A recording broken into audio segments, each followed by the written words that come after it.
professional podcast in Australia. I'm Ben from Catch Pro Australia. Got the bearded lawnsman here, and this is Lawn Care Skull Sessions. Should probably mention that we actually have a guest today. Yeah, that's why we're not in the little room. Ben Brown. Bang. Howdy. Lows. So we got Benny Brown here. He's a local dude in Brisbane. It's making me feel small. Yeah, we couldn't be in the usual podcast room today. It would be like a fucking BDSM sweat fest in there. That's ridiculous. I mean, we could fit in there. It's just like the table's smaller. We're using stools. We could fit in there for all docking. BJ's starting off in good form. So Ben, how are you, brother? Yeah, good mate. Good yourself? Yeah, I'm pretty well.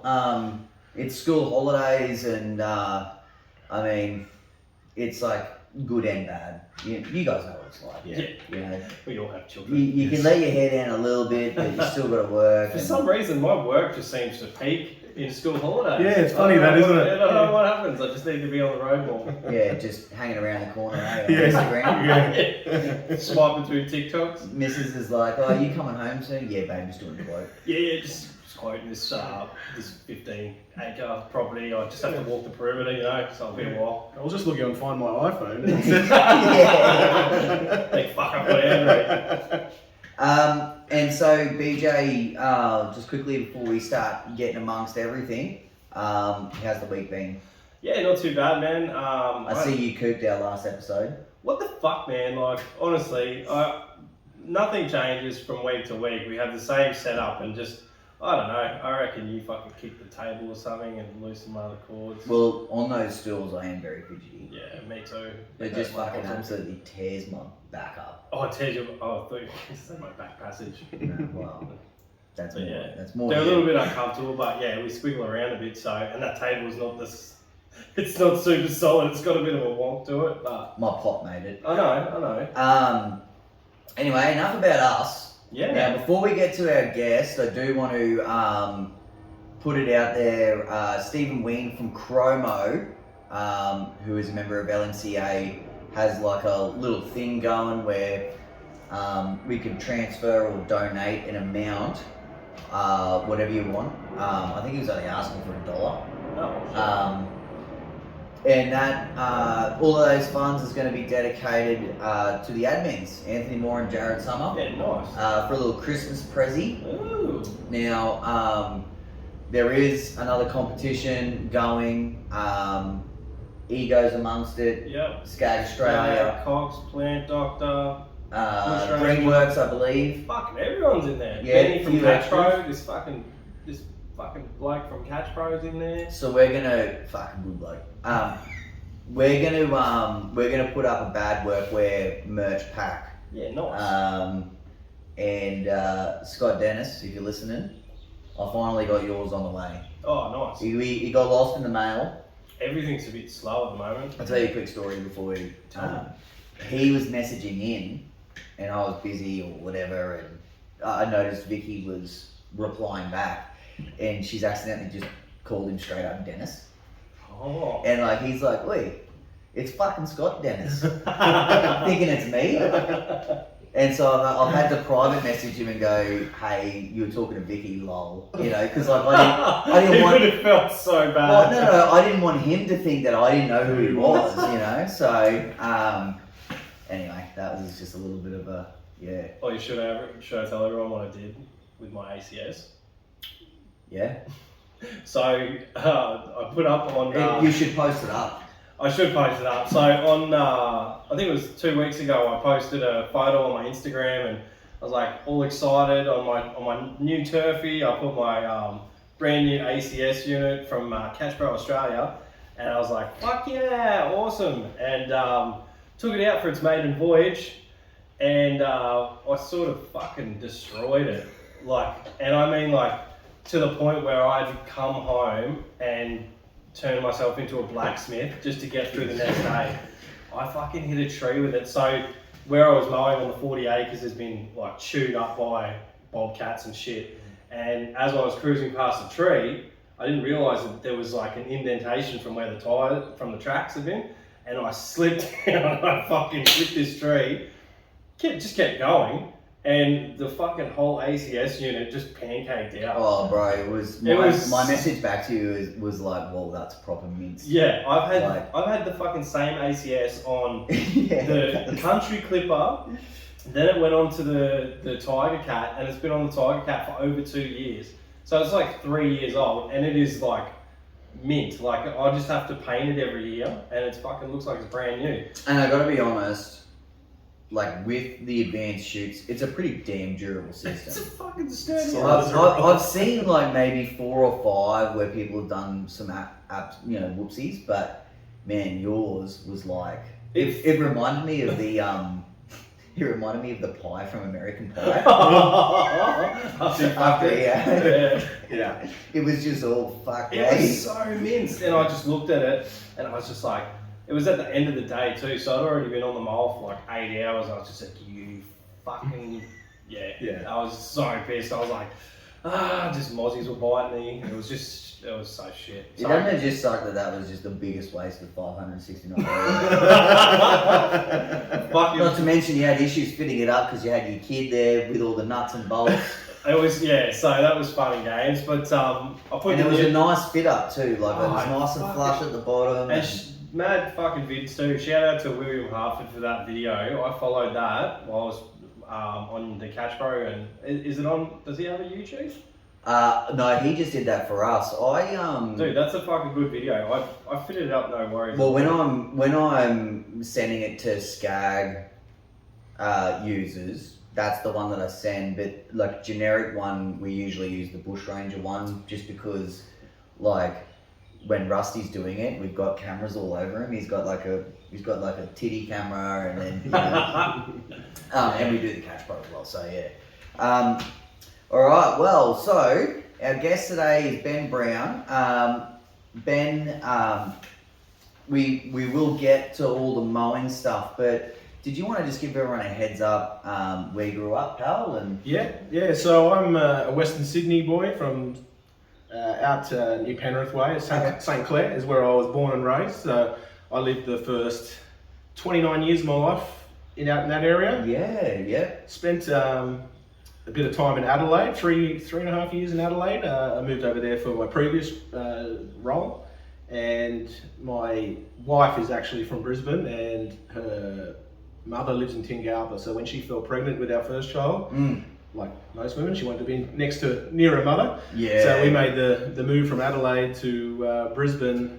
Well, my son's 10 and a half, so probably 11 years ago. Were you married first, or did you have a bastard child? No. Just married. So my wife and I had been married, had been together for a while, but we married in 2009. Yeah. And the son was born in 2012. So. Oh my god! I got married in 2009. Oh, there you go. Yeah. When did I get?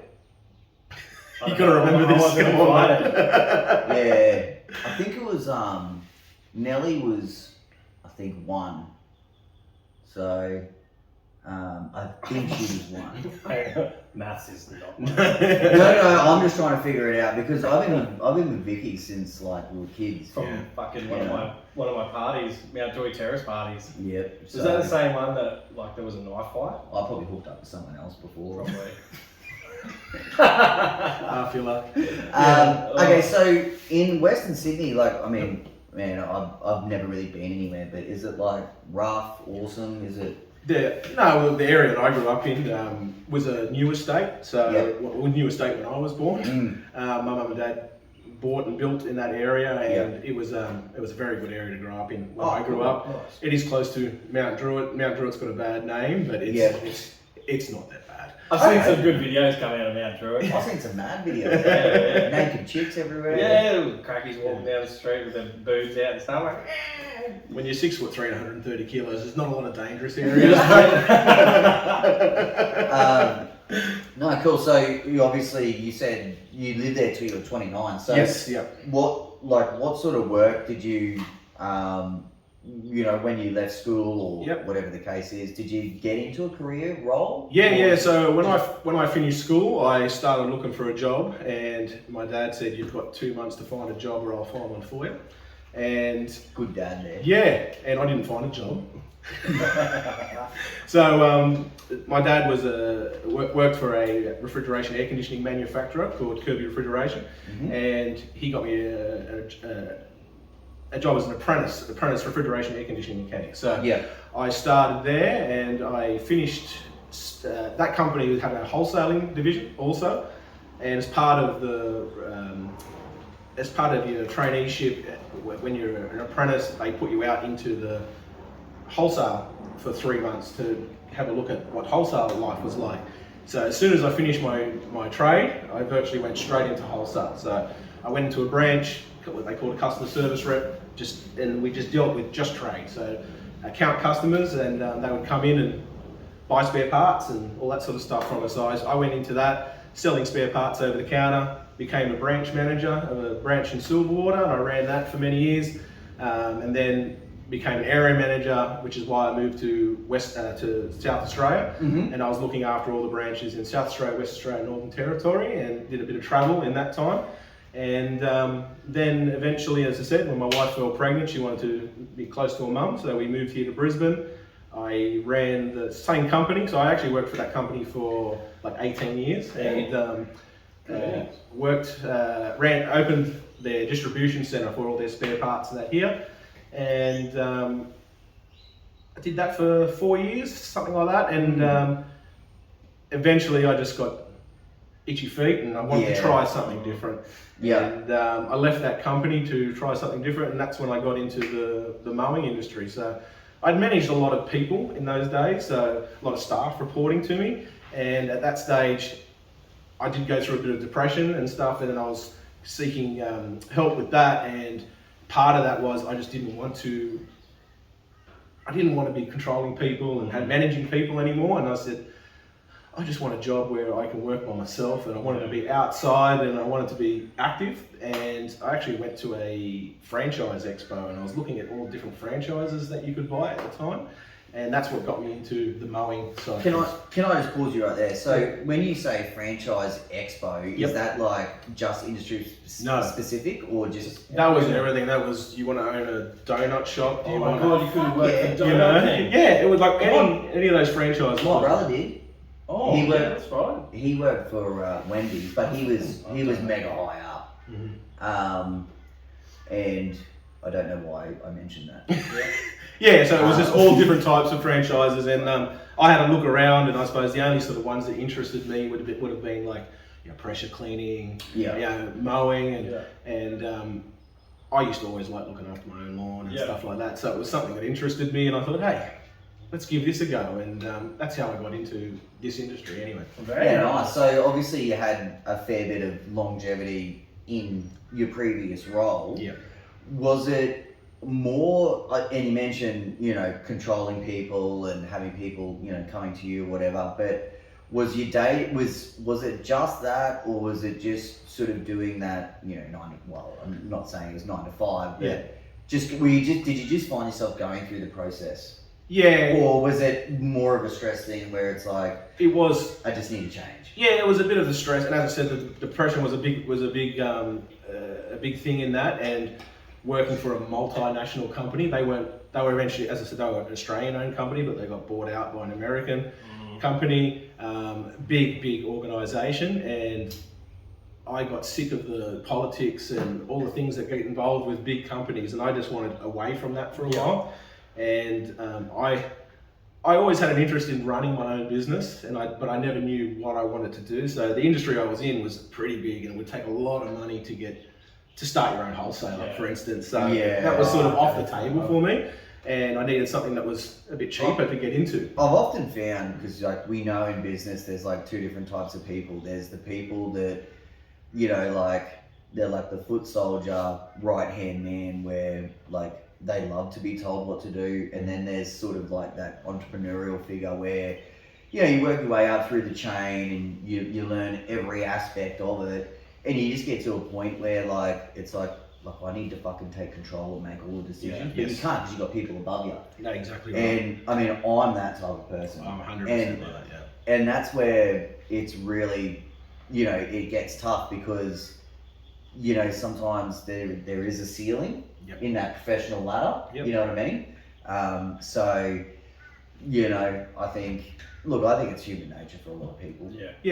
I think you had something similar, BJ. You worked your way up through I worked company. for 11 years in the same company, worked my way up to the where I could get to, and then I had the incident where I had the car crash, and fucking, you know, they're a massive company, and instead of supporting me in my time of need, they were just like, oh, fucking straight out the window, fell back down the ladder, and then, you know, they brought all these new jobs in, and people started just progressing above me really quickly, and I was just like, well, fucking, what a waste of 11 years. So, yeah. Yeah, and I think I was a bit the same because I worked my way up pretty quickly. And big note myself. Well, and I sort of changed, as I said, I was there for 18 years, but I sort of changed job roles like every 3 years. It would be like, you know, customer service rep, branch manager, operations controller, area manager, you keep sort of going. And then you get to that point whereas when you start looking elsewhere, and then all these other companies are like, oh, what sort of qualification, what education do you have? And besides my Year 12 school education and my trade, I don't have anything else. You know? That's more than what I got. I mean, you have trade. I was fucked. Like, I'd gone from school to, I was jip fixing or like sheeting with Jip Rock, and I got screwed over in that job. Fucking dude just bailed back to New Zealand owing me like $3,000, and then just went straight into this job through a job agency, and then it was just that progression. You finished school, right? Yeah, I went back and finished school. Like that's right. BJ came back when we were still boys, and he was a proper man. Yeah, I was like, fucking tattooed with face. I was like, we fucking check this out. Just fucking mad beard, just rocking around. Everyone else was like, oh. Yeah, I mean, like, I didn't even finish school, and I got straight into mowing. And you know, so like I've said it a million times, like I'm unemployable. Like I just can't. I can work in a team environment. I can work, you know, I can take direction and everything like that. But like, I am not qualified in anything. And these days, like, also not going through the system, like just all the safety stuff as well. I mean, we like to think when I operated Greenscape Solutions that we were safe enough, but I mean, geez, like when you really get on site and actually have a look at all the things that you're supposed to do before you actually start any works, it just seriously, I get shits with it. You mentioned that you went to this franchise expo, and obviously we know ultimately you got into the mowing game, but was there anything else that you were actually strongly considering first, or was it really, you know, look, gardening is Australia's favourite pastime, so it's very natural. Was there anything else that you were considering? Not like, as I said, the pressure washing sort of side of things. I sort of had a good look at that. You know, it was a hot one that I guess at some point everyone seemed to get into, was the quick curb. Yes, yeah. You didn't look at that? No. They were like, those sort of people were there. But that wasn't anything that I sort of looked at. I think I sort of had it in my head, lawn mowing, for a while, because as I said, I always liked mowing my lawns, and I like being outside, and so when I did see that, I saw there was all the usuals, the gyms and the foxes and all that sort of stuff there. And was Fox around then? Fox, well, that was probably the only reason why I didn't really go with Fox, was because I'd never really heard of them at the time. So in saying that, what made you pick James? Because James was probably a little bit busier back then, but it's quietened down a lot. So what's the official name? James Home Service? It was James Home Service. James Home Service. That was the franchise that I bought into. James Home Service. To be honest, probably one of the only reasons I bought into it was a lady I was speaking to, Lisa. She was hot, right? No, she was just a really nice lady, and I felt comfortable with her, and I thought I could work with her. So that was probably one of the main reasons. But also, back then, as I said, I was going through a lot of depression and stuff at the time, so my process of thinking and stuff probably wasn't the best at that time. But at the time, I used to see 5 or 6 gym guys in my area in Unum, and so I used to think, my way of thinking was, there's already 5 or 6 of these blokes around. My thinking was, there can't be that much work, so maybe I'll go with another franchise that I don't see around here. that way, and I had 4 months off from my other role, so I had to get into it pretty quickly. Yeah. It wasn't something that I'd thought of for 6 months and started dipping my toe into. It was like, it was probably more of, I don't want to go back to working for somebody. Yeah. But I had to go back at that stage, so, well, let's do it, and the only way I'm going to do it is probably a franchise to get, I'm going to hit the ground running and to go. And my thinking back then was, well, if they don't have any franchises in my area, I'll probably get all the work for them in this area. So that was probably the main reason that I didn't go with the big name guys at that stage. And so, did it work? it did. I would say most of the work that I got, which is, we'll probably go into that a bit later as well, but it was mainly just due to myself. I later found out that not a lot of people knew who that franchise was. Yeah. A lot of people used to call me James because they thought that was my business. But I was lucky enough that I suppose I came from that sales side of things, and I wasn't never scared to be able to knock on someone's door and cold call and talk to them. I was able to get a lot of work, and as you guys know, I think as soon as in this industry, as soon as you actually do good work, people will start ringing you. You know, absolutely, yeah. So do you feel that you actually jumped in and made the decision too quick, like now with hindsight, or do you? Oh, definitely. Yeah. Definitely. Anyone who asks me for advice these days, especially about the lawn mowing, I always say go independent. Now, different strokes for different folks. I think there's definitely a need for franchises, and there's certain people that need to work in franchises, and I can't comment on the bigger ones, the gyms and the Foxes and stuff, because I don't know how they operate, and they may be great to work in.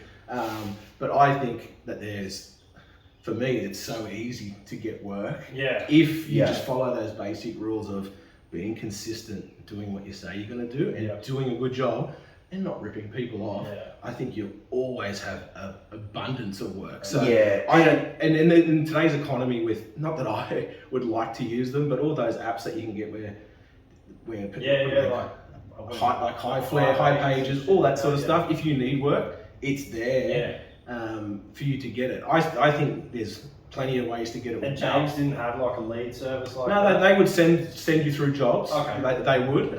So they would, anything that came in through the internet that people could follow. And that's the good thing about the franchises is you don't have to set up your own web page. You don't have to. All this sort of stuff is handed over to you straight away. And that was one of the reasons, as I said, because I was getting into it late in the last minute, was like, I don't have time to go and do all this stuff. Look, absolutely. I'm pretty neutral when it comes to, say, either franchises or independent. I'm very much in the thinking that really, some people, they just need that turnkey solution. Yep. Some people really love being a part of something bigger. Yep. I know some of the other franchises, they, have training days, or they have a golf day, or they have, and people really enjoy that. Being part of a team. A lot of that stuff scared me off when I was a young fella, because I just, I was only 18. And it was just daunting. I was already sort of going outside of my comfort zone anyway. And I felt like just being around other people who, maybe seasoned vets or whatever, it just was I was a little bit anxious about it. Yeah. But I can absolutely understand, people who, obviously you came into the game very mature with tons of, I'm not talking about business experience, but just life experience. Working in different roles, meeting with people, presenting yourself a certain way, being married, having a child, all of that stuff makes the biggest difference in everyday life. Because in regards to that, an 18-year-old or a 19-year-old bloke who hasn't done much and is just making money to live, really, wouldn't have the same interactions as someone who has had a chunk of life. Absolutely. And you wouldn't have that rapport with a lot of people. And you just carry yourself differently. There was some young blokes on LMCA, I'm not sure if everyone saw it, there's 3 or 4 of them. Yeah, it's all those guys. Going out, having a stab, one of them's got a fucking bum bag, the other one's got Nikes on, and a few people are like, oh, bloody, and me, I'm not tripping, I was exactly like that. Yeah. And I think you have to start somewhere. But like, I do think, I don't know how old those dudes were, but like, let's say they were maybe 20. I don't know, is that fair? Oh yeah, I'd say about that. Yeah, I've got no idea. Let's say if they were 30 coming into it, completely different. If they were 9 day apart. 30 with a bum bag, I'd be like, oh, you wonder what that cunt's got in his bag. Yeah. Well, we do have Landscape Pro bum bags coming. Do ya? Yeah, they're lost in transit. Oh, okay, cool. They're supposed to be delivered 2 weeks ago. Man, you know what the best thing is? Like an ice brick, like an ice water bottle on the 40, clip me fucking Skechers bum bag on.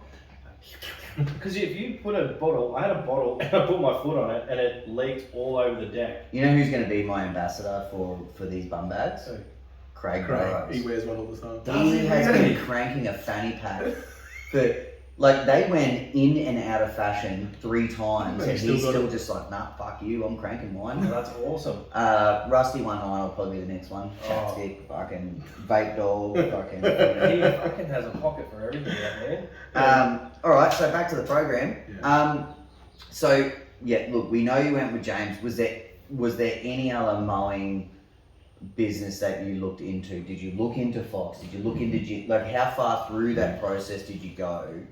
Yeah, with so the others. I didn't look at gyms at all, Okay, fair and that was enough. only, as I said, because there seemed to be so many guys around. And Yep. as I said, in hindsight, if you are looking at a franchise, I would be looking at every single one, going through the contracts, and because that's what's going to nail you. If it's anything's going to get you, is what's in the contract, and having a look at what they're going to offer. I probably rushed into it at the time because, as I said, because I needed to get going, and I sort of do a lot of things by gut, and you know. Me too, man. And I don't get into the nitty gritty of things. I get a feel of something, and at that time, that's what I felt like I needed to go. And Sorry to cut you off, Yeah, right. but like when you said like you do things, you know, with your gut, I was thinking about it the other day because someone said like, oh, you know, what's the best piece of business advice? And really, like, there's so like you really can't touch on one thing. It's very difficult to just like give one example of the best business advice, but like I just kept coming back to like sometimes when you have that gut feeling and you just can't shake it, you have to explore it. Yeah.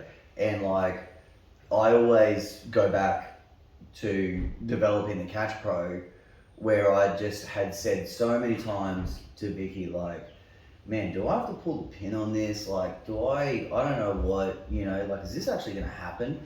And I just had, like, I had mad supporters, but I did have other people that were forewarning me. But when you got that gut feeling, I think you just gotta run with it. Yeah. It's like with And kids. it can fuck you up too. It's like with kids, man. It's the same feeling.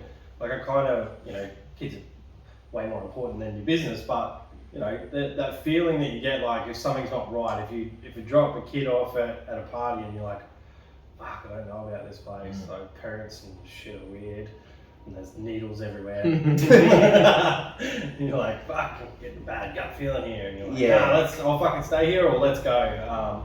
I feel like it's the same. Like, I think people, risks, you know, in their personal lives, it's probably a lot easier to say, okay, go with your gut feeling. But when you're actually making like financial or business or like life-changing decisions, it just is like I can actually feel it in my gut now when I'm saying, you know what I mean? Like, and sometimes I'm not saying always run with it, you know, necessarily, but you got to explore it. Yeah. You know, I think it's really important. And I think that that's if you- what business, like that entrepreneurial side that we're talking about, anyone who's listening to this or watching it who runs their own business will probably know I think you're a different breed. Yeah. And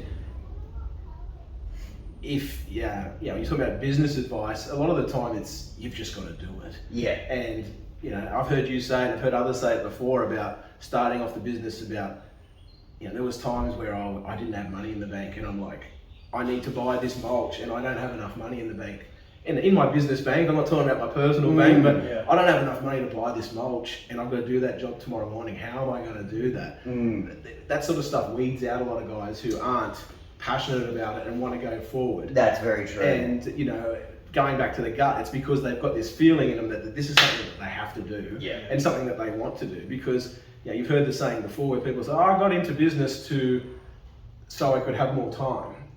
but I ended up working 24/7 because that's what a business is. You know, Yeah. this is something that you want and that you drive and that you keep going for. 100%. And we always talk like, you know, I talk to Ben and we're talking about business. I talk to my wife, we're talking about business. Kids are like, hey, we're not talking about business, but no, we like. But that's because you also surround yourself with other people with this like-mindedness and that have the same drive the way you have. Yeah. To run this business, and it's a different mindset. Managing a lot of people in the past, as you were saying, is you do get those people who are, and there's nothing wrong with that, is they just want to turn up at this time, they want to clock off at that time, but they probably do a fantastic job when they're there, but it's a different mindset to the guy who runs a business who goes, I know what it takes. And I think the world needs all of these All of types of people. Yeah, They right. need it. Like, you know, even BJ, he might need someone like that soon. That they don't make the ultimate decisions, but they just need to be there to just, you know, you need to give them the ball and they just need to run with it for a certain amount of hours. Yep. I like listening to a few other business podcasts. You sort of hear these things and they kind of sit with you, and it's like the people that you surround yourself with are generally in the same financial situation as you, and then, you know, as they progress, you'll either drop out of their circle or you'll rise to be involved with their circle. And I find it's pretty true. Like just take us for example. Like you started balling with Catch Pro, and like my business took off at the same time. Same with basically everyone around us. Yeah. And I think something else to note as well is like, I was telling these guys before we went on air, but like last night I had some prototypes coming in. I had to meet with one of my guys who does, you know, the welding and does some other outsourcing and stuff. And we were talking about like how suppliers and factories and, you know, people were letting us down. And we were really looking at, you know, and I think it was like 11:45 on a Monday night, and we're sitting at this table, and That's a big day. And we looked at each other and we were like, this is the difference between people who are really out to build their business and make money, and the other people who are like, you know, fucking. It's 3 it's a o'clock. difference between growth and And being there'll stable. be a ton of listeners out there too who will just be like, oh, you know, like they'll be like, you know, non-billable hours and, you know, all of this stuff. And I've said a million times, like, you know, in Catch Pro, for example, like you don't even think about non-billable hours because you are thinking either about a product, an email, shipping something, whatever the case is, 24/7. Yeah. You know what I mean? Like it is 24/7. Yeah, exactly. So ultimately, you went for the James Home Services. Are you able to sort of share how much that cost you to sort of get your feet into that? Yeah, I don't know. I can't remember exactly. I think it was at the time. It was like 32,000 or something like that, which included your trailers, your mowers with no ride-ons. You know, all the equipment that you sort of need to get going, and Is that trailer? Yeah. Everything. Yeah, Like obviously their website is like the hub. yeah. But did they hook you up with a James email and all that sort of stuff? as well? Yep, all that sort of Business cards. Yes, yep. Business Yeah. cards, flyers, Yeah. yeah, all that sort of stuff. And that's Uniforms? very Yes, and that's uniforms. super appealing for someone who comes from an industry and they don't know the industry. And training as well. In training, yeah. And training. Yeah. So yeah, I see the benefit of franchise there. 100%. If you ever- Oh man, absolutely. Like, there's no question. What sort of turnover? Like for the 32,000, obviously you have franchise fees on top that you pay. That's correct, yep. Do you have any sort of weekly figure that we can share in terms of like what is a franchise fee or amount? As I said, Is it as a percentage or?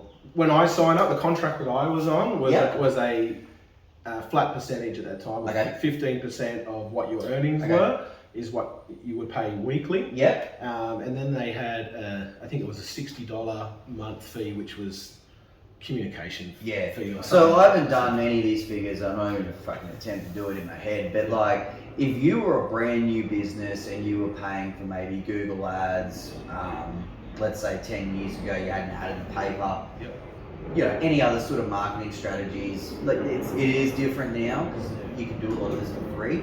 But back then, so do you think that 15% that you might have been paying out kind of breaks you even in terms of what you would be paying if you're marketing your business anyway?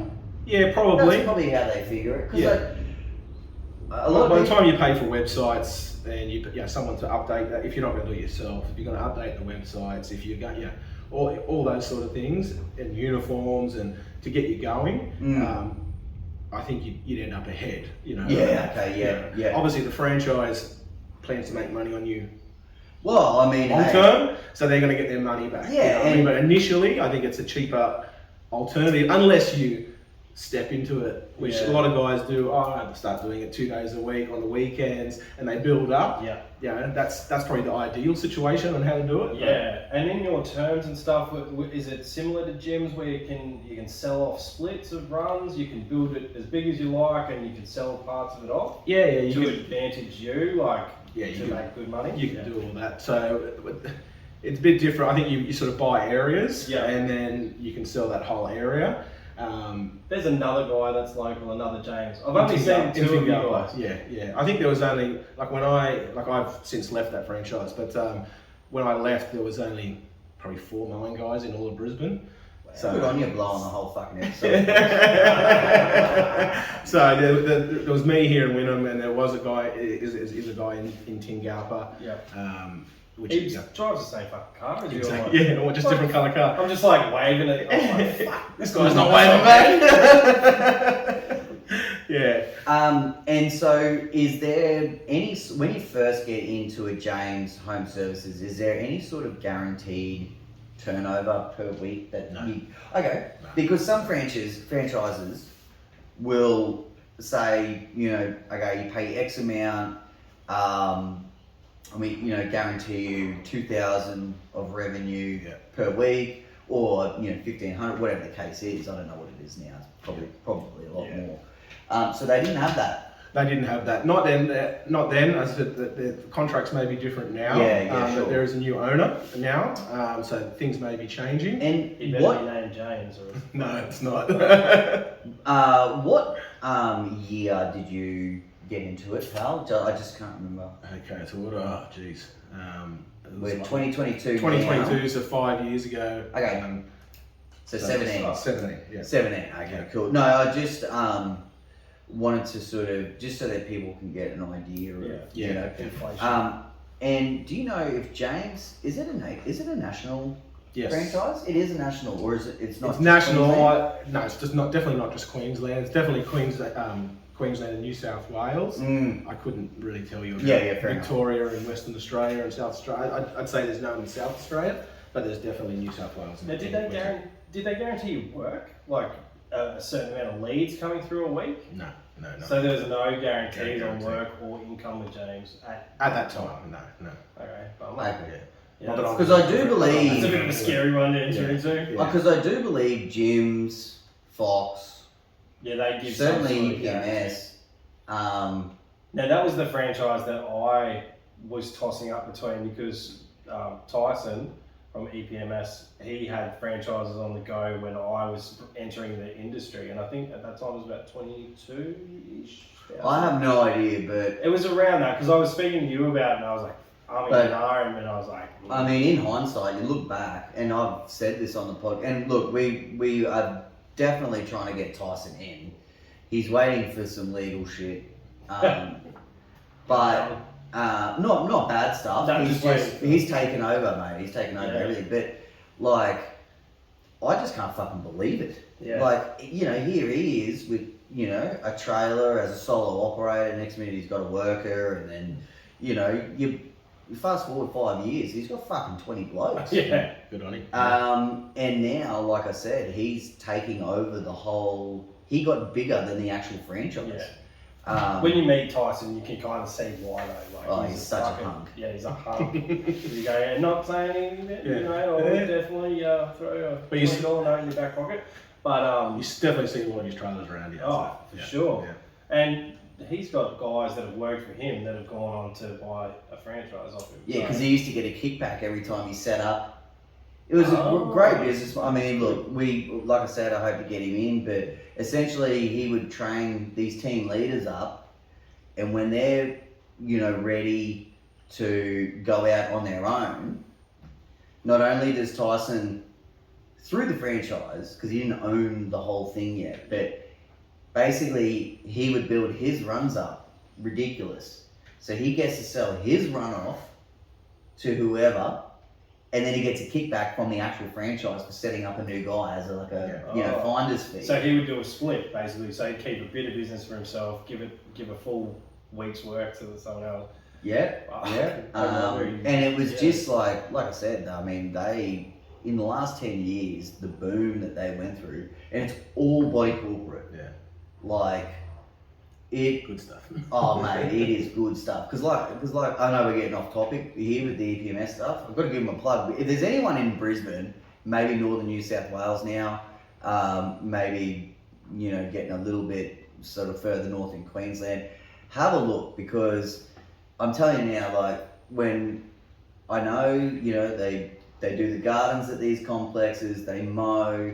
They clean the stairwells, then they take the bins in, then they clean the pool. By the time you do all this shit, you're at a good couple of $100. Yeah. For each job. And if you're a solo operator and you're hitting 2 a day, you can make $1,000. Really, I think, in a solo operator world, I just don't think it's that easy to make $1,000 every single day. No, not mowing lawns. Not long term. I think you can do it. Yeah, you could do it here and there, and I think you might be able to do it for say 3 months or whatever. But before you get burnt out. And it's just it's just a lot of work. Like all of the invoicing, all of the and I'm talking about like a solo operator. I'm not talking about someone who gets someone in 2 days a week, right? Like if you get someone in 2 days a week, you can fucking load the days up and make $3,000 like that. Yeah. And then, but like as a solo operator, I think, $5K a week, like It's very good money. if you can do it, go get it. Yeah. So when you when you did your first summer in Brizzy, were you thinking to yourself, what have I fucking done here? Yeah, definitely. How'd you handle it? Because I know you embrace it usually in the beginning, and then it's like, oh fuck. There were, especially coming from an air conditioned environment all the time. So I'd pretty much worked in air conditioning for out of the 18 years I worked at the last company, probably 14 of that was in an air-conned office. I worked in cold storage. Yeah, 27. and I want to work outside. That's great. And then I think I started in October, and there were days where I just shook my head and said, "What have I got myself into here?" And Queensland heat is a different kind of heat. It's a different heat, man. Like I can't remember who I was talking to down south the other day, and it might have actually been a rep or someone, and they said, "Oh, well, what's the temperature up there?" And it was only like 32 degrees. Yeah. And I'm telling you, man, I said, because it gets hot down there. Yeah. And I was like, "Nah, bro, it's like a different type. Like, it's like you've got like one of those like hot blow dryers." Yeah. Well, Western Sydney would always get hot, 38, 40 degrees, not a problem. And they're hot days, but 35 degrees here is hot with the humidity, and you soon learn to, I've got to take multiple shirts to work with me. Yeah, that's like as you can probably see, I sweat badly anyway. Yeah. So first bit of work, first start of the whippersniffer in the morning, and your shirt would be drenched, and it took a while to get used to it. And I always say to people when they say, "How do you live in Queensland?" I'm like, this is the best place to live, except for those maybe 3 or 4 months of the year from October to February-ish. I always get, how do you work in this heat with a beard? I'm like, fuck the beard, like it doesn't even... it's the least of my worries. It's not even coming into it, it's the humidity everywhere else. Yeah, I've got to be honest, in Brisbane, like the last, say, 3 or 4 weeks, we've had a couple of hot days, but temperature has been like... It's been kind of fresh. It's been subtle. I've got to be honest, like when we've had like the crazy days, I have kind of welcomed it and thought, like, it'd be just 9 o'clock at night and, you're still just hooking around your undies or, like you wake up in the morning at 6 o'clock and, go have a coffee outside and you don't have to put anything on. I know in February I'll be fucking taking that back, but you kind of embrace it this fix time. tomorrow, so we'll be fucking sweet. Yeah. It's just horrible when because at the moment we've had those days, but they haven't been consistent. Yeah. It's when it's been 3-4 weeks of that. Yeah. You wake up in the morning and you're walking out to the car and you're like, this is gonna suck. It's like summer's dick teasing us. Oh. It's bad when it's too hot to eat or too hot to put a seatbelt on. Yeah. You know what I mean? Like you get fucking scolded by and also not being game fit for the mowing. When I first started, it was summer, and I remember I'd come home and I'd lay down on the wooden floors because I was buggered, and then I would start cramping. Yeah. And I'd start flipping out everywhere. My wife's like, "What the hell are you doing?" I'm like, "I'm cramping." You just thinks she's having a fucking seizure after you walked in the door. I'm cramping. The worst thing for me when I first started was the chafe. Yeah.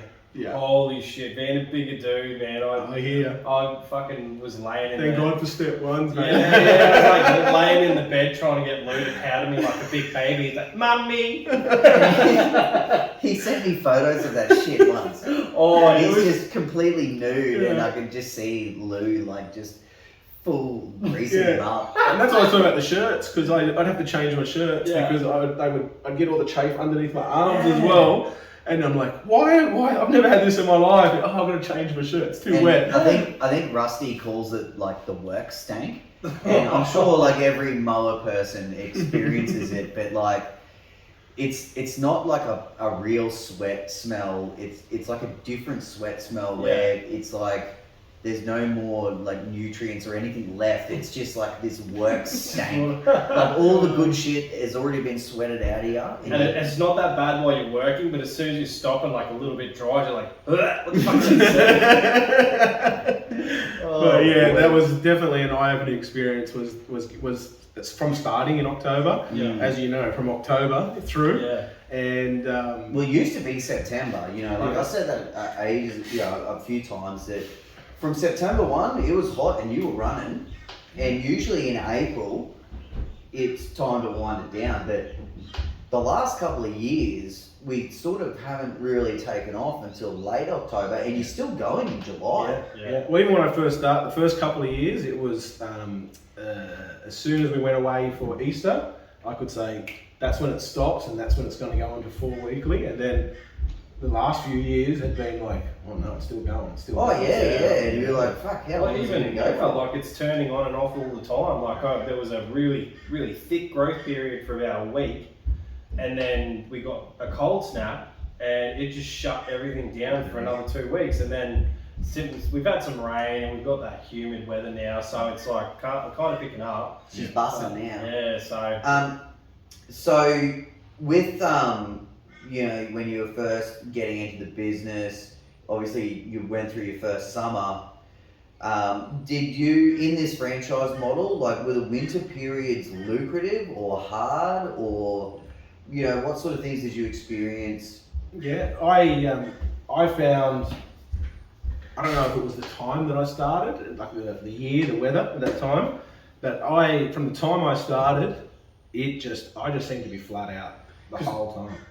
Because I remember, so I would have started Catch Pro, maybe a year or two after you had gotten into business, and I think we just met organically on the street, or through other contractors. And I remember talking to you, and you were saying like, and I think it was winter, and you're like, oh no, I'm heading out over the other side, doing garden cleanups, I'm busy as hell, and so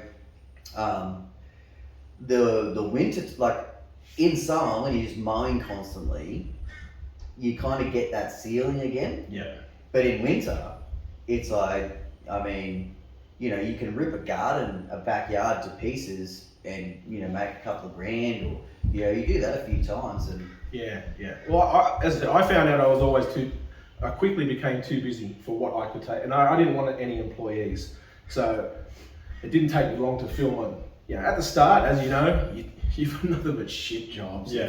It's overgrown. It's the And stuff. were they feeding you those shit jobs, or were you picking up stuff along the way, or did they have like a benchmark sort of stuff that they would send across to you? No. So the stuff that they send across is just anything that anyone rings up Okay. or processes online. I got a lot of my work through social media. So when it started off, through all the local groups around here on Facebook, I used to advertise on there and comment on, I'm looking for a guy to mow my lawn. Yep. And we spoke about that last week. Yeah, so I got most of my work through that. I never really, I dipped my toe into the high pages type stuff, and I quickly went, it wasn't for me. But it didn't take me long, but was working on my own to fill up my calendar. So I was always knocking back a lot of phone calls that would come through. Sorry, I'm busy.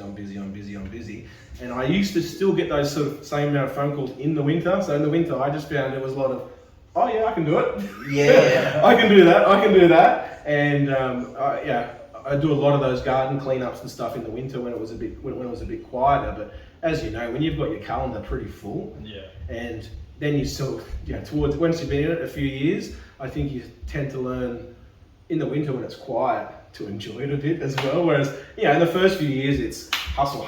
I need to make money. Yeah. I need to fill up my calendar. And then towards, the third year, I was like, oh yeah, I've only got booked up till 1 o'clock on Wednesday. I am booking another job. I'm going to enjoy that. I'm going to come home early, or I'm going to. I found as my business has progressed, winter is becoming more lucrative. Yeah. That's how it became And River Greenscapes too. so everything is kind of like during summer, it's awesome. Like everything is set. There's a few more rain days and shit, so we need that little bit of wiggle room. Yeah. So I'm not like banking massive amounts of work trying to push the boys out like to do extras, but in winter, that's when like the mulching and shit. In saying that, someone called me to mulch a commercial site, one of the ones that I bought off Benny. It's just one of those things. At this time of year? Yeah, I know. By fucking New Year's. Holy shit. Yeah. And I also think, like, just in my circumstance, in that period of me running my business was COVID. And we were lucky in Queensland. I can't comment on New South Wales and Victoria. I know they had a lot harder than we did, but we were allowed to go out and work. And I'm only laughing just because, like, I know all the bad stuff that happened. I feel awful for it, but in Queensland, it was just like, fuck yeah, no one's on the road. Yeah, it was Feels fantastic. cheap as fuck. Everything was just fucking business as usual. And as you said, I never wanted to say anything because a lot of people were having it tough. But I was making so much money during that period. A lot of people, everyone's working from home. No one had any money to spend, and they wanted their house to look nice. Yeah. So, and because Victoria and New South Wales and we were having a hard time with lockdowns, you never knew what was around the corner. So even though it was like you needed a break, it was like, I don't know when this is going to stop. Just keep hustling. All of a sudden, it seemed like it went. It was like 2.5 years that it went on for. And so that whole COVID it was very lucrative for myself. Anyway, I can't speak about anyone else, but I was super busy during that. You've seen it on the news. Fucking was it like Bunnings, Mitre 10s, like all of these businesses. Home improvement stuff. They skyrocketed in business, even to the point where I think they were actually getting government money as well, and they had to fucking give it all back. Because their businesses just, went out of control. I know I was the same, and we could go to work, but you couldn't go down to the park, or you could go shopping for groceries, but you couldn't just go fucking hang out at Westfield or something. No. But for me, if I wanted to go to Bunno's, I just put a work shirt on, and just, it was all good. Like, fuck yeah, get some shit for, I might make up a little shelf, bloody rah. And anyway, I am glad those days are over. And mate, the people down south, like we had a mate in England who was trapped in a share house for 6 weeks. Fuck. Didn't go outside on the street for 6 weeks. No. So yeah, that's fucked. His girlfriend slept over in a shit. That's so funny. Now they're having a baby. So, with the business, did you really feel I guess this is hindsight. Yeah. If you had started up your own business organically, do you feel like you probably would have had the same success? I feel, Just looking back on it now. I feel like I would. You never know, because Yeah. you never know. But I know that the majority of my work came through word of mouth and through my own sourcing, and especially after you're starting to get enough on your plate, as most of you guys will know, is you start targeting jobs that you want rather than letting people come to you. And I feel like I would have been better off being by myself, but that's an individual thing. I had a lot of management experience, I had a lot of sales experience, so I wasn't relying on that side of things. I was more there for I've never mowed lawns before, I need training, and I think these days with groups like LMCA and with social media and podcasts, and I think you can get as much training and as much advice as you want. And I also probably thought that coming into this industry, other mowing guys were my opposition. You know what I mean? And you quickly learn, oh shit, this is not the case. Everybody's mates. Everybody's willing to share work. That's so it. It's industry is a cow, and other contractors are the teats that you suck on. And that's the thing that I found that I liked so much about this industry was everybody was just so willing to help out. And as I said, like I met you just on a site once, Ben. I think you looked after the body corporate there. And the lady just called me to mow her backyard, so he was doing that, and we just started. Oh yeah, that was at Trevally, was it? Yeah, Trevally. Yeah. That was I used to call that Shaven Haven. I did that a few times, and then we go for Chinese. Yeah. Up the road, It's around the corner. Good old Pauline, eh? Oh yes. Bloody, just like she was a cranky old bitch, but like I was tight with her. Yeah. But like, oh boy. When you fucking run a tight ship. Yeah, so I think as far as advice, encouragement, being part of a team these days with those groups on Facebook, and you can easily, as you see on LNCA, you see how many guys getting together and helping each other out. And it's not like one source that you pull info and stuff from. You use all of these platforms.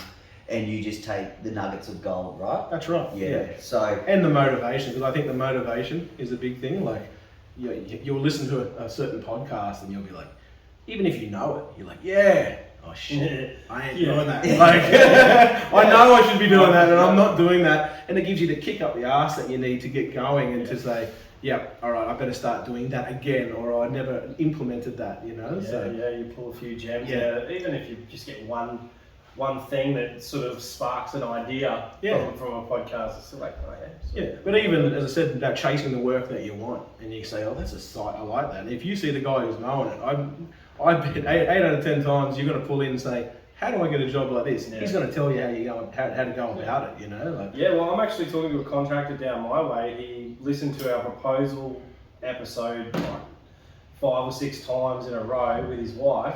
Holy shit. He's emailed me, that's probably where we're getting all of our numbers from. He had a big week. Doing that. He emailed me his proposal, and he fucking did a fantastic job. And Sean, his name is, and I'm hoping to, because he's never quoted a village before. So I couldn't catch up with him on Sunday because I was helping my sister-in-law move, but I'm going to cruise through, like he's giving me the address and stuff, I'm going to cruise through there and steal it. Nah, I'm going to go through and have a look, because he just wants me to have a look and see, what kind of hours he should put on it. Because that's the scariest thing.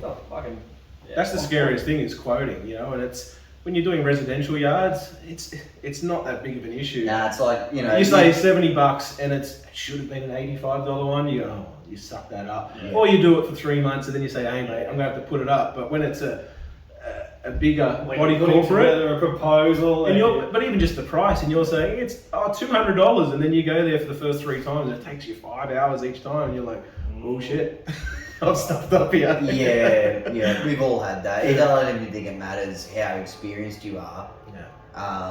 There's always, Because just sometimes you get called out. You talk to fucking 12 residents instead of 2 one day, and you're like, what am I fucking talking about? So can we switch gears now a little bit to some of the equipment side? Yep. Can you run us through some of the brands and equipment that they hooked you up with initially? Yep. So initially, I think let's start off with the Bippers. Pippa? What were they running? I was lucky. I had a Shindaiwa Mm-hmm. T270. Is that the one? Yeah, that's the big. Or the maybe big bumper. 270 is the big one. Maybe it was 260. 260, I think it was. Yeah. Yep. So had the Shindaiwa T260. I had a Honda mower, but it was the 196. Yep. Booyah! So just with the clutch brake, no self-propelled and Yeah. push mode lawns So I started. for a long time, and then a Hedger. I think it was just a still, the cheaper Oh, still so one. they just give you a mix Yeah, bag. so Yeah. they give you a real mixed It bag. was a mixed eh? bag at that side at that time. I'm not sure what they supply now, but yeah, obviously that equipment doesn't last that long, and I just and then moved on, and I pretty much bought whatever Mick at our local place had is pretty much what I bought. So he had a lot of Red Max stuff, and that's what I used up till now. And We don't get to hear like virtually anything about Red Max. Yeah, Yep. So I believe Red Max is manufactured at the same place as Husky. There might be some variations in some of the models, but how did you find the brand in the handheld? no problems at all. I've got two of the whippers. They don't ask me for model numbers, but Nah. I got two whippersnippers, a pole hedger, and a backpack blower, all Red Max, and I think I don't have a problem with Because it. they love the shit in the States. Yeah, they've always worked well. I've never really had any issues with any of them. Mhm. Yeah. Yes, they served you well. Yeah, it served me really well. Even it's like even the mowers, like I've gone through multiple mowers. I've got had started off with the 196, moved on to a 216, and then more recently I've just used the Massport self-propelled, Okay. only because I bought the stander. I bought a Gravely stander 3 years ago, and so a lot of the bigger jobs were all done by that, and I just wanted a light mower to go over the little backyards that I had. So, and back when I bought as I said, and the best thing I ever bought was the stander. Yeah, so let's touch on that. Yeah. When you were looking, when it was time to upgrade Yep. to a ride-on, like, did you consider a sit-down, or was it like, okay, no, stand on? Did you see the concept and be like, no, okay, that's going to be for me? Did you look around at those two concepts? Or? Yep. So when I started looking, I didn't know. Well, even before I started looking, I never knew what a stander was. How did you hear about stand-ons? Through this bloke. Yeah. So that's when I met Ben and started talking to Ben, and he was trying to offload his lawnmower at the time, which was the Bradley. No. You were getting rid of the Country Clipper, Oh, yes. and I came to your house and said, "Let's see if it fits in my trailer Yeah, first." because I needed, this is during the tough days, I needed I think I sold it for 1,500. It was worth more, but I needed the sale for that to pay for my first stand on. Yeah. Sold it at Tyson. Oh, So that's right. Yeah. If you ever need to fucking sell anything in Brisbane, just ring out Tyson. He'll just whip out the bundle of cash and just give it to you. when I went to your place when you were living somewhere else. Behind the projects. Yep. In the And housing- you were in the housing commission. you were right on. I didn't even fit in my lawn back on my trailer. Oh shit. So that was that gone, and Ben was telling me all about this stander that he was buying, and I was like, "What the hell's a stander? Why would you stand?" And I started looking into it more and more, and then I was like, "Nah, this is what I want." Yeah. And at that stage, there was I'd never even heard of Skag at that stage. There wasn't many standers at all. No, to look at. I believe back then we only had Gravely, which you got from the local dealer. Yep. Bobcat. Yep. And Skag was definitely Skag here, was not here, in Queensland. But there weren't. Yeah. Not really anywhere in Queens. There would have been places, not locally in Brisbane. No, yeah. And pretty much across the board, those brands were only bringing in the 36. Yeah. There was only 36s, so I think I went and looked at the Toros because they were everywhere at that stage. But The grandstands? no, not the grandstands, just Toro Okay, yeah, sit fair downs. enough. Yep. And at that stage, for some reason, I don't know what it was, but I wasn't really interested in those. I had a look at the Bobcat, and the guy from Bobcat actually brought one around to my place on his trailer. And Is that Landy? Jason Landy? Could have been. I can't remember now. He was a good bloke. Yeah. Anyway, did the they demo. were really good. So I tried the Bobcat, and I was really happy with the Bobcat. I would have more than happily bought the Bobcat at that time. And then the Gravely was the only other one that I got a chance to look at. And the only reason I went for the Gravely, because I think at that time the Bobcat was 15 and the Gravely was 10 at the time. That's a big thing with That was Bobcat is the fucking price. Yeah, so I had no problem with the Bobcat. I really liked it. It's worse now. Do you know that machine now is retailing for 17,000? There you go. Fuck. Yeah, well, I'm sure the What's Gravely that, is a lot like more 2-3 expensive years than ago? 10 grand as well. So Yeah, so I don't know for sure, but I have a feeling when you got the Gravely, some of that was like old new stock from All Power, believe it or not, like the stand-ons. So I got that cheap because it was an ex demo, but Mm. it had like 2 hours on it. Yeah, I remember when you got And it. it had yeah. never cut grass or anything, but it was an ex demo, and that's why I got it a bit cheaper as well. Yeah, So I think it should have been like 12 and a half at the time, you know. So Yep, and with the your experience getting used to a stand-on, implementing that into your business, was it a pretty, it's a little bit daunting having the machine, just getting through gates and unloading and stuff like that. But the physical mowing part, was it just like a breath of fresh air? as I said, I was push mowing everything and doing a lot of jungles and stuff like that at the time. And one of the other reasons I bought it was, as I said, I didn't want to hire staff, and I was getting to that point where I was getting so busy, and I was like, I think this would eliminate a member of staff. So glad you brought that up, because I think I remember you telling me one day, like, I either need to put someone on, or I need to look at getting more efficient. And this machine, this is my worker. And I think, what I wanted to probably say to the audience and everyone listening, there has been, obviously BJ and I have been huge, ambassadors for the stand-on concept and certain brands. 32s mainly. And we all saw a really big influx in the last 24 months of people going out buying 32s, and sometimes it hasn't worked out. And there's a lot of 32s for sale around. And sometimes the shit comes back to us a little bit. What's wrong with the brand, or what's wrong with the concept. And, some people, they jump in, they try it doesn't work. Okay, different business model, let's move on. Other people, it's just been, and like yourself, obviously you get 32, you got 36.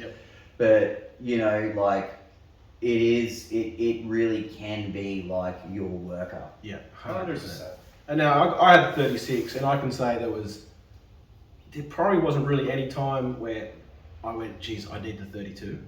I fit through just about every gate that I needed to go to. Now, admittingly, some of them were scrubbing and it was tight. But anything that I couldn't get into the backyard of, you probably find I didn't really need for that to be in the backyard anyway. But the main reason I got the 36 was because 32s went around when I was buying 36. That was the smallest one that you could get. We might not even have had even a V-Ride in 3 or 4 years ago. Like a 32. No, definitely not a 32. Well, I believe Skag, Wright, they weren't in Australia then. No. They always had a 32, but it had a fixed deck. And there was no way, there are some of them in Australia. But I always looked at that and I thought, who the fuck would ever get that? You get that if you were maybe like me, you lived on an acre or half an acre and you just cut your lawn at the same. But you couldn't fuck with those pins in a commercial environment. But Skag had a 32 before Gravely, and before Wright brought out the floating deck. But I used that 36. That was the only right. I have never even had a go of a sit down ride on my. I've only ever used the stand-up. You can come and up on the turfy one day. So I've used the stand-up so much, but I used to use that 36 for acreage properties. Now, I used it for a lot of properties where it was probably too small, but it just took me a little bit extra time, but it was the only thing that I had to make the money. And you knew what you got to do. And it didn't have an issue. It always cut beautifully. It never let me down, so I can never complain about what I bought, So. Absolutely. And that comes back to another point that I make when people are looking at the Skag 32, and you always say that the speed doesn't necessarily matter, but in your case, 100%, if you were if you had those extra 2 or 3 Ks, you would have gotten through those jobs a little bit faster. And if anyone ever said what's the one thing that you didn't like about your mower, about the Gravely, was the speed of it. Was when you're mowing, it's fine. But when you're down the back and you've got to get back to your trailer, it was the slowest thing you've ever been. Okay. I agree that the Gravely's, I'm seeing if I mean, I don't know if there's anything that I can really do, but I do believe spec for spec, even in their full commercial models, they have some sit-down models that are really fast. Yeah. Just across the board compared to other brands, even if you just look at the Pro stance to the V-Ride, and I will maintain that in the 32 to 36, it's not a game changer. But when you get to 48 and 52, you got to be going faster. You got to have the capabilities to go faster. I truly believe. The 32, BJ brings up a great point. If you are a smaller business and you've got a 32 and you're doing gated areas, all of a sudden an opportunity opens up and you can cut an acre. You can, if you've got a V-Ride and you're able to get a little bit faster, you're going to be as efficient, probably a little bit more efficient than what you'd be on a slower 36. Yeah. Or even some of the 42s, like my 42. My 32-inch V-Ride would have blown my country clipper, the 42 country clipper out of the water. So, absolutely. But I mean, like that's the residential sort of model, semi-commercial sort of thing. So. Yeah, I do get it, but no. But I mean, no 42s are going to go. Geez, I don't think I know of any 42 machine that's going to go 14 or 15 Ks. No. I don't think there is. No, I think they're all around the 12s. I think even maybe. Maybe. Well, the country clipper was sitting around 11, I think, 11 and a half maybe. So, but it does make a difference in the end. But especially with one machine. For a business, especially, well, I look at our area. So you could go in someone's backyard down the road and do like these little courtyards with your 32, but then you could come to someone like Benny's who's got half an acre and you still bust that out in a good time. Yeah. But I'm still maintaining that if I had a 32 and I was to mow my yard, which is like say 1,200 square meters, I wouldn't be going any faster than probably 7 Ks on a 32 with a Cash Pro. It's just not the way that I mow. Like I just wouldn't be turning that thing wide open on a 32. When I cut it with my 48, I don't go anywhere near full pace. But hey, horses for courses. Yeah. Well, mostly if you're buying the smaller machines, you're doing smaller yards, and you have to, as you said, you have to go small. You have to go slower.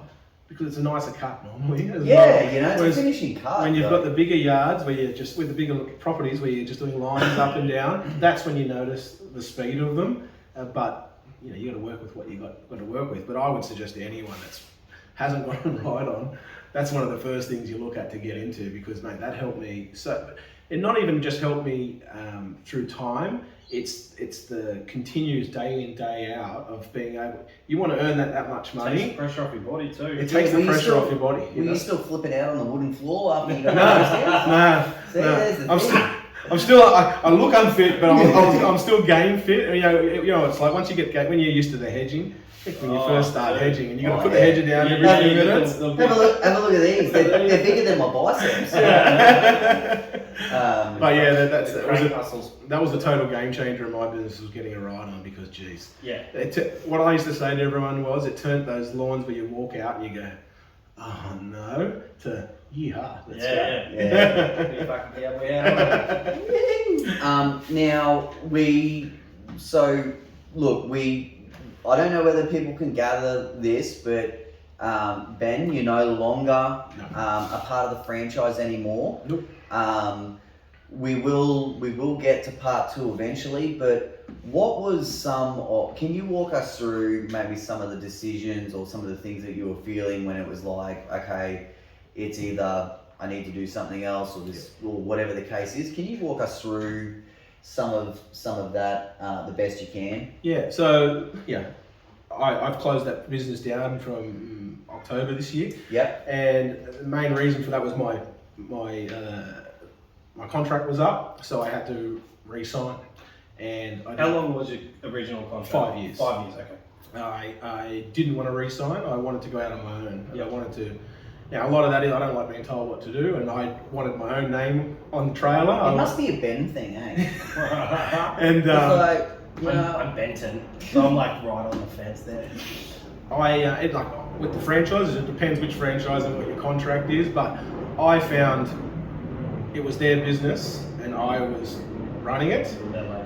Yeah, and I wanted my own business and I wanted it under my name, but unfortunately, due to their contract, I couldn't do that, and I had to either re-sign or I had to sell or get out. and so they are basically like a no compete. Yep. What is the region like? Is it like, okay, you can't fucking mow a lawn in Wynnum, Brisbane, Queensland? What is it? The contract I had, there was like a 30-kilometre radius Yeah. from my designated area, Yeah. which was Wynnum Manly, and us being right on the bay pushes a lot of area back, and I wasn't really willing. Part of the reason why I ran the business was to stay local all the time. I didn't want to be travelling out. Yeah, that's. I couldn't even go and work for you, for instance. You know what I mean? As part of that contract. As soon as I heard. So wait a second. second. You can't run your own business, but you couldn't work for another business? Not within that radius, no. Oh man, Yeah, and does that stand up I don't know. legally? I don't That's know. it's fucking weird. Right. I didn't look at the legality, as in Yeah. I didn't go and say, could this be fraud or whatever. To me, it was just like, I'm either in or I'm out. Yeah. And as I said, the major reason for me was I wanted my own name on the trailer. I wanted to make my own decisions. I wanted to be in full control of my business, of what I did. And I was at that stage where now I didn't want to be on the tools 24/7 by myself. So therefore I had to turn this business into a bigger business and more run the business rather than work on the business rather than working in the business. And I just didn't find that financially feasible with the contracts, the way that the franchise fees and that was set up. And main reason was I wanted to have full control and I wanted to have my own business. And unfortunately, if I hadn't done that, there would have been legal repercussions. So I decided to get out. And unfortunately, because I really love the industry, and then I'm going to have to go find another job elsewhere or start another business. And sales and dealing with people is what I enjoy and what I love. And so I've just chosen to go get another job with And so Keep telling your story. I'm just going to check we've still got time on the camera. well, I mean, look, we're getting ready to wrap this one up now without getting too far into things. Yep. You have chosen a career, you've got something set up. Yep. Now, for everyone listening, we can't quite reveal this yet due to... I haven't started yet. Yeah. So I'm on holidays at the moment, Yeah, no, hey, it's the perfect time. Yeah. Just out of curiosity, when do you start? I believe it's the second week of January. Beauty. So, essentially what we're going to leave everyone with is, eventually we'll do a part 2 with Ben Brown. Yep. New career, exciting new career, new chapter of life for you. Yep, definitely.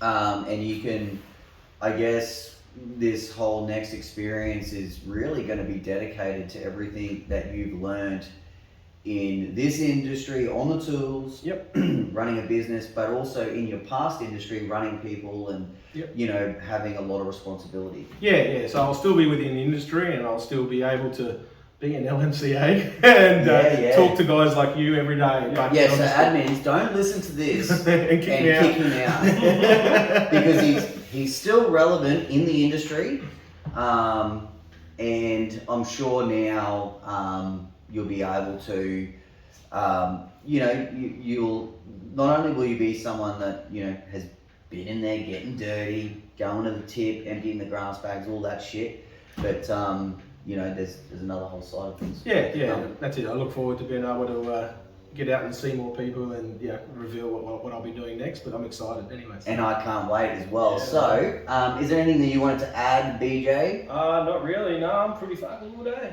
All right. So, I think it's time to Wrap it up. Put a bow on it. Yeah. We got a fanboy here. You got a double layered finish. Yeah. All right. Until then, I'm at Cash Bro. He's at TVL, and we're out of time. Thanks for listening. Peace.